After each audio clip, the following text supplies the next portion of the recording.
Hey. They have gotten increasingly sad. I think I wasted all my energy in our pre-production meeting. We have to stop doing that. We have to stop talking to each other. We have to stop having pre-production meetings. Well, This I is realize the that, one thing we do that's even moderately professional. and invariably they're more interesting than their actual productions. Ouch. Our brainstorming, our idea generation is on point. Whereas when we do these live, when we do the actual news broadcast, it just it's nothing to write home about. It's fantastic to say during our news broadcast. Look, I haven't slept since Nobody night has was slept. Monday. This country, something else. It's a special place to be. I've been busy looking for broken pieces of glass to shove into my forehead, but even that I can't do right. I've been looking for a Wisconsin, Michigan, Pennsylvania size piece of glass to shove into my forehead. Yeah. The good news is that I have 4 more years of the lovely Susan Collins. Thank you, Susan. Wait, that's the good news? That's my New England sarcasm, Matt. Sorry. Oh, it's very confusing. Welcome. This is Business Pants. It's November 4th, 2020, Wednesday. We are Free Float Media. That's Matt. And then we also have someone named Emma. Emma, do you want to say hello? Yeah. She is at this point, she's still our production assistant, right? No, we've been over this. What is it? Associate producer? No, she's Correct. CFO now. Oh, No, right. stop it. Sorry, I got Stop it. promoted again. That just sounds made up. Don't mislead people. It's all made up. And I've realized once again that I've already screwed up by not setting a timer. I hope Emma has. I did. Today, Matt and Emma, we're going to do something a little bit different. I usually curate our news stories by picking the 10 most interesting, for lack of a better word, stories that fit into our Free Float Media zeitgeist. But today, due to lack of sleep and utter depression, and how do you talk about the election on a ESG-focused podcast, I thought what I'd do, Matt, is go to our Feedly feed. So Feedly captures roughly 2,500 stories for us daily, I would say. And I usually whittle that down to 10. And yes, it is mind-numbingly irritating. But today I decided to group them by popularity. Okay? Okay. And is this information I need to know in any way? Or is this yeah, just your process? You're like an artist telling me like... I'm telling you why I did it like this today, because I don't usually do it by popularity. I do it by actual subject matter. I wanted to know what the business world, investors, sustainable finance experts, whatever you want to call them, business wonks. I want to know what they're actually thinking about today. It is a weird day for like business news. Like there seems to be no other news other than the election in the United States. So right. I'm curious. Except for this list. Like. And again, so Feedly has this great feature that every time you bookmark a Feedly news story, it counts it for you and it makes that public, which I love. So here you go. You ready? Let's bring it. And this is not an order of most popular to least popular. This is an order of our subjects. I filed them by our subjects. Ready for the top one? The first story, I should say? Yes. In our wars category, immune cells are responding to COVID 6 months after infection, study finds. It's good to know that not even a contested election can take COVID off of the news stream. I got to tell you, it's the first time I've even thought about COVID in the last 48 hours. So I kind of welcome this story. And really? you're married to someone who's smart. So why don't you fill us in on whether I should be happy about this story? If a COVID's involved, you probably should not be happy about this story. That's just a general life rule. This ends up, if nothing else, this is the value of science that America currently despises. Yeah, So, but that's just capturing the the American zeitgeist, not ours. Right. Well, I guess despite all the tomfoolery going on, and you'll know what I mean when after I get through all these stories, people are at least still concerned whether they're going to be alive or dead.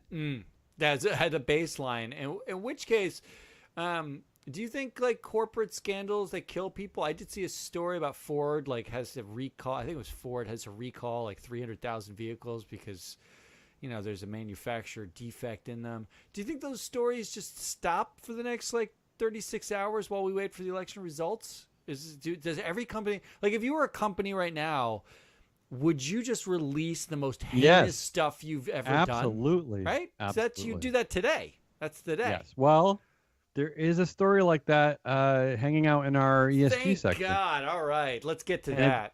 And it doesn't even involve a company. It involves the United States. All right, let's move on.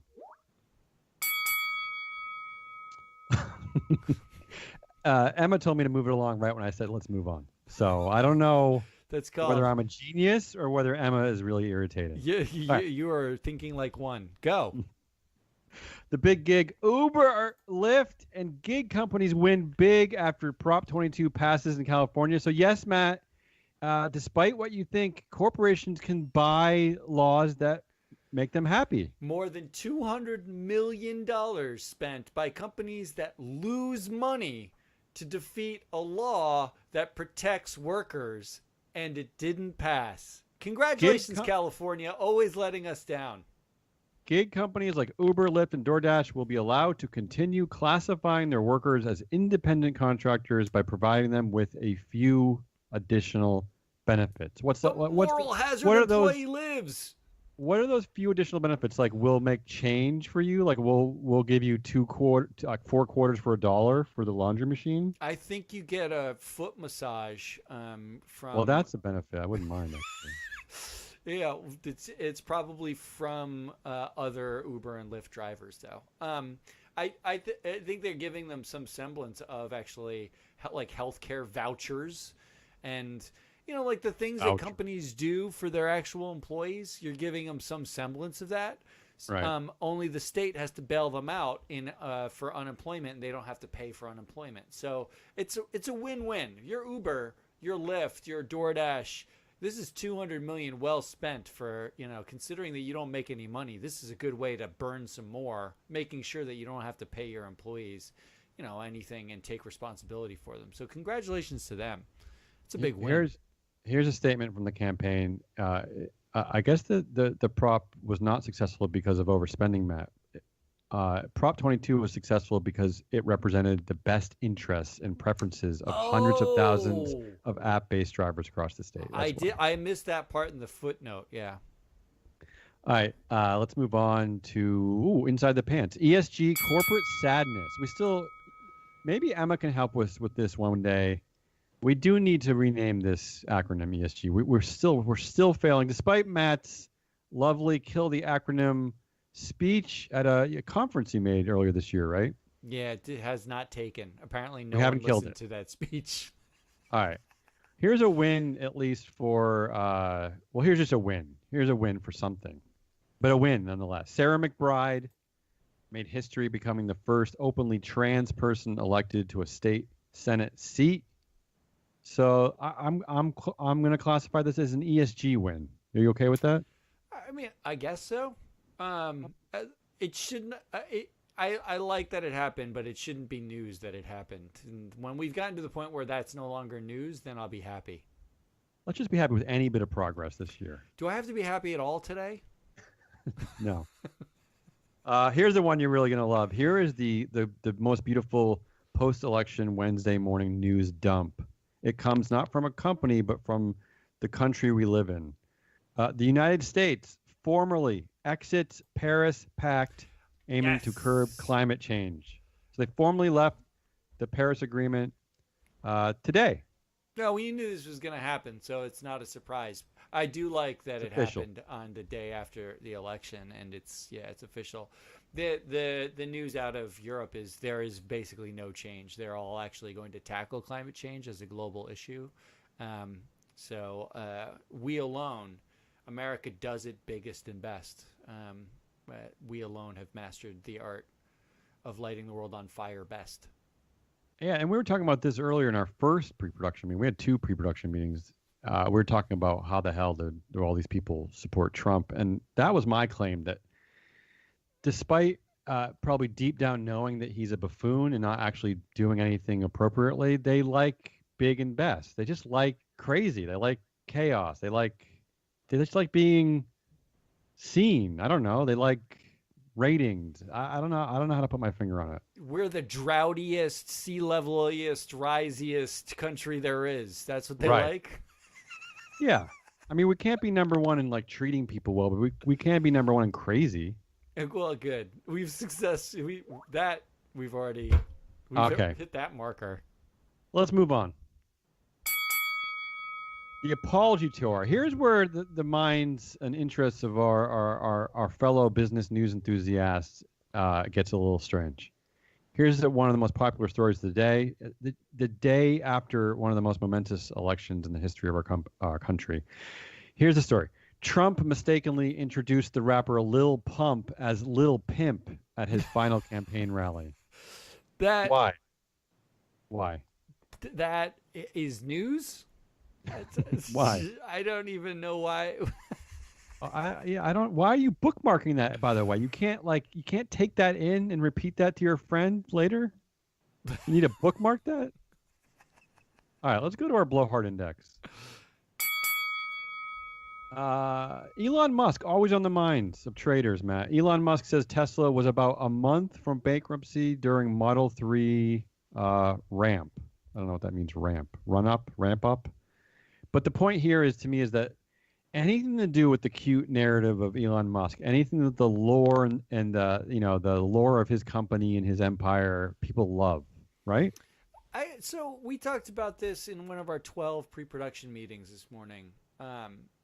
This must get back to biggest and best. We talk a lot about sort of like billionaire fetish, and that seems to be a thing. It's like a loud, brash billionaire saying he can solve the world's problems. We love that, and lest you think markets don't move on narrative, they very much. I mean, Elon Musk and Donald Trump are both salespeople, effectively, and it doesn't matter that Elon Musk actually might have engineering skills. The market's buying what he's selling. That just the idea that he's selling, the market's buying. So it's not that surprising to me that when he says stuff, people listen, and the stock is not linked to fundamentals most of the time. Let's stay with Elon Musk. The next story, SpaceX Starlink internet speeds are consistently topping 150 megabytes per second. Now Elon Musk says the biggest challenge is slashing the $600 upfront cost for users. Can you imagine caring about that and bookmarking that? I can imagine the day after the election. That's the business news. That's great. I got faster internet. They just fetishize this man. But I mean, like, it is a way to get my social media misinformation faster. So I guess that's good. That's true. You know what it is? You know what Elon Musk is a part of is this. There is this American sickness that I characterize it as this, that if you had two options, if you're given two options, one, we'll give you like a universal basic income of $80,000 a year, but I like that. We'll take away your ability to create a $1 billion company. They wouldn't take the money. They wouldn't take the $80,000 because they want the freedom to be as big as Elon Musk, even though they'll never create anything that'll get them to Elon Musk level. But that's some of us have that choice and others not. I think I would take the 80,000. I would take the 80,000. Yeah. But again, Americans don't think that way. They want to think they can win the lottery, even though they'll never win the lottery. It's a nice sentiment. Elon Musk won the lottery of birth. And of course, the other irony here about lottery winning is that most people who win the lottery, their lives fall apart. Congratulations, them. All right, let's move on. Staying in our Blowheart Index, we have 4 Blowhard stories today, which tells you something about, I guess, the people who look at this stuff. Cramer, CNBC's Jim Cramer says stocks will dip no matter who wins the election, and you have to buy. Is that true? Are they dipping? No, they're up today. They were up but today. Nobody actually won. That's why they're up then? They're up 1.5% today. So, but again, no one's won. So he's technically not right or wrong yet. Well, you'll be happy to know that I've started a watch list on Robinhood because we're going to start trading live for a show, trading on Robinhood. It's going to be fun. And I added Luckin Coffee to that list, and they're up 5.5%. So you'll be happy to know that somebody's up big. Chinese coffee producers. I hate to make a reference to a decade that Ammo certainly will not understand, but I do have to ask you, Matt, what's the deal with Cramer? Like, what is the deal with Cramer? Why? I don't get it. I need to challenge that you had to ask me that way.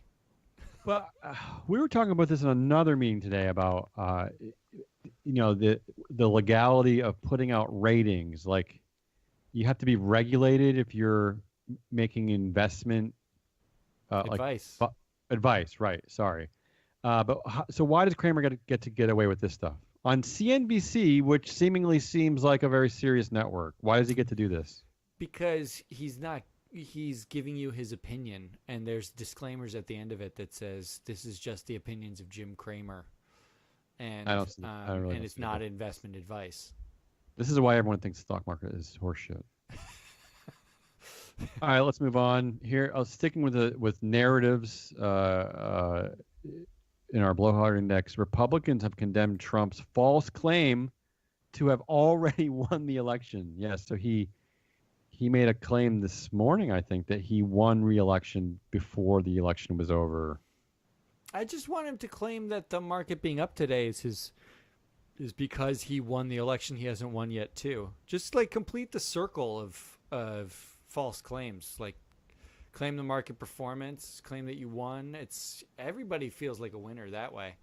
I mean, but this certainly emphasizes your point, Matt, that it's just about narratives, right? It's all storytelling. Well, yeah, and I think actually, not to dwell on the election, which is all I can really think about anyway, but Trump very successfully had a narrative. Like, he had a viewpoint, an entry point. He sold you something that his base could get excited about. And Biden's narrative is sort of, I'm not Trump. Like, I'm an adult. And that is really hard to like get excited about that. So it's exciting that when Elon Musk says something, or it's exciting when Donald Trump said something. It's excited when Mark Zuckerberg has to stand in front of Congress and sort of sunscreen his face. Those things are exciting. It's not exciting when Republicans say, "Wait, you didn't actually win the election, and we're finally going to disavow something you said." So that's less exciting. Well, speaking of exciting, a promise that Trump has been making for months just came across the wire. Trump campaign says it is suing to stop Michigan and Pennsylvania ballot counts and fight over access to tally sites. So there you go. Nothing says democracy like not counting ballots in democracy.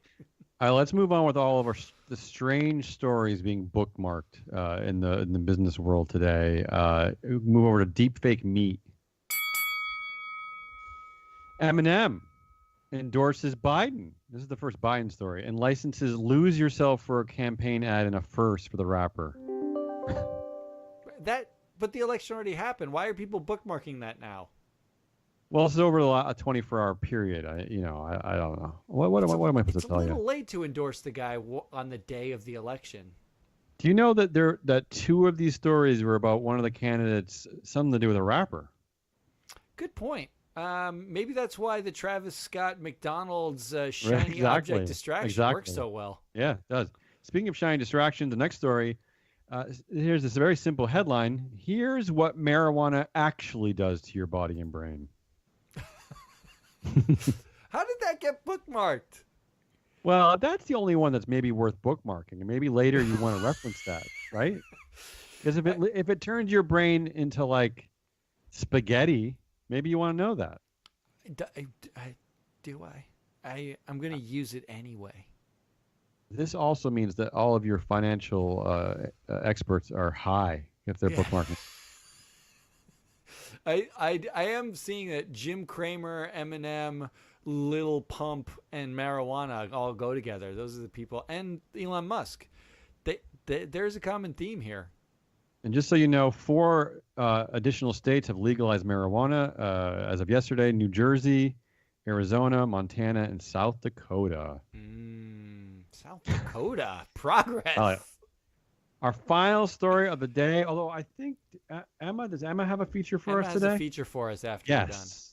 I love Emma's features. Our final story of the day, out of CEO's Rule.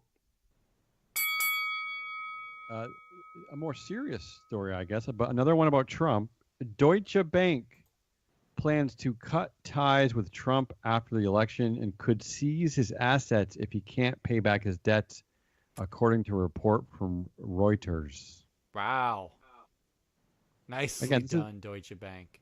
This is more just like, if there's anything I've learned from these headlines, is that it's mostly clickbaity crap, wouldn't you say? Well, this one seems like political expediency too, right? Like, they've been sitting on $400 million in debt from Trump long time now, for a while. Yeah. And they're waiting until after the election to announce that they might seize his assets, because if he's reelected, then they won't seize his assets. But if he isn't reelected, then they will. But if they threatened to seize his assets before the election, it might have actually been important to people who were voting. Yeah, well, who am I kidding? Good Probably point. Not. Yeah, don't get caught up in semantics, Matt. All right, so how do you feel? That part of the Emma, okay. I'm bringing Emma in. Hopefully you have something fun for us, Emma. It's something moderately more interesting than this. Oh. I think it's fun. Well, you hate me, so we'll see I like if you that think it's beginning. fun. That's Well, by the way, audience, when that's she says you, non-differentiating, by the way. she means Matt. It's true, I do mean Matt. Okay, so welcome to my segment. What is the segment? Do you have a name? Yeah, I title it. don't have a name. Okay. It can be the CFO segment. Ooh. No, I'm not comfortable with that. We can start with we'll just call it Emma. Emma. Emma. Oh, that's a much better name. Thank you. Jeez. Okay, so Do you even know what CFO stands for? Chief Financial Officer? Of course I do. All right, I guess she really is a CFO. Jesus. Oh Keep my going. God, I'm insulted. I'm logging off. No, not before my segment. Okay, so my segment is Let's hear it. very relevant today, but also leans TV, which is obviously my heart. Yeah. So I found a study from 2019 from the USC School of Communications and Journalism talking about liberal and conservative TV viewing habits. Ooh. All right. And I thought this was interesting because it found, not only did it talk about their individual TV habits, so like what liberals watch versus what conservatives versus moderates, but they also talk about where they all come together and what everyone watches. Okay. So Where's the 5 shows. Where's the Gilmore There are 5 Girls on shows. this list, Emma? Where's the Gilmore not Girls? on Gilmore this Girls list. was nowhere in this Not article. I anywhere on hate this to list. say it. It's clearly bleeding heart snowflake liberals like me, though. All right, keep going. 5 shows. So there are 5 shows that all Okay. 3 ideological groups watched. The Is that 5 what- are Yeah. Well, wait a minute, because America's. Wait. I Yeah, think Matt? I want to emphasize that this is a potential investment theme right here, right? Like if you can find common ground, like that, like they're it. all consumers. Maybe the totally. investment theme is, invest in a company that's making products and/or content that appeals Yes. across all bounds, like Business Pants eventually someday will. All right, continue. Whoa. Give it a That's second. Wait till you saying hear a what the lot. shows are, though. Okay. Well, but to your point, Matt, this is why we push simple things like diversity and leadership, because you might want to try to sell to everybody. Oh, that's a weird idea. All right, go ahead, Emma. So, first is America's Funniest Home Videos. Still? What year? Is this from As of 1992? 2019. This is as Really? of 2019. Okay, because it's like completely bland. Is that why? I mean, yeah, it could be, but it's Right. also the simplest, stupidest show ever that everyone can appreciate. But it's like a the moderate first form politician. of social media, isn't it? How so? I It's- suppose. I mean, It's It's home not that videos with interactive. it's Right. blooper home videos. Oh yeah, original YouTube. It's the original YouTube. It's social Yeah, media before there's I like social media. Beautiful. I suppose. All right, and then it's Bones. I barely know what that is. Do you know My why wife that would appeal to liked both? that show. It's Do a you know? procedural. Yeah, And it's Emma, CSI. It's Law and Order. It's Yeah. like it's. A but why version would of that be a crossover? Because my guess would be that liberals would not watch CSI. I think they like Oh, well, the male actor. The next show, the Okay. next show is Criminal Minds. So, Okay. Again, I'm not familiar with that one either. These are Is it? all well, think about it. So law, actually, police Okay. dramas. what the article says is that in a world where like there's a lot of panic and there's a lot of confusion about what's real and what's not, Americans really like the idea of a simple show where you can find the bad guy, expose them,